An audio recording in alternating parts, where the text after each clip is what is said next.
আমার কিছু হলে আমার মেয়েটাকে দেখো, ও যাতে ভালো থাকে। না না, একদমই না। আমার বাসা থেকে একেবারে কেউ চায় নাই, আমার ফ্যামিলি, আমার ফ্রেন্ড, আমার ভাইরা, মানে আমার ভাই একটা কানাডাতে থাকে, ও সারাক্ষণ ফোন করে বাঁধানো, তুমি কিছু এরকম করো না। আমার বাবা, আমার মা আর আমার মেয়ে তো আসলে কনস্ট্যান্টলি কান্না করেছে, বিকজ আমার মেয়ের আমি ছাড়া কেউ নাই। সো আমার মা বাবার আমি একমাত্র মেয়ে। বাসায় আটকে So, রাখতেন আপনাকে? আমাকে আমাকে অলমোস্ট আটকায় রাখার মতো। কিন্তু আমি তো খুবই ওই যে স্বাধীন চেতা, এবং আমি যখন 5 তারিখে সকালবেলা বের হই, আমি বললাম আমি বোরখা পরে যাব। আব্বু বলছে বোরখা আর বোরখা ছাড়া তো এখানে কথা না, কথা হচ্ছে তোমাকে দেখলেই শ্যুট করবে, মানে যাকেই দেখবে তাকে শ্যুট করবে, যদি আর্মি আসলে আমাদের পক্ষ হয়ে না কাজ করতো।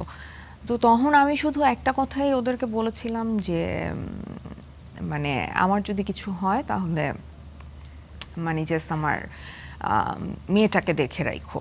এবং আমার ভাই, তারপর আমার যে 2-1 জন বন্ধু আছে তাদেরকে টেক্সট করলাম যে আমার কিছু হলে আমার মেয়েটাকে দেখো, ও যাতে ভালো থাকে। সো এইটা ছিল।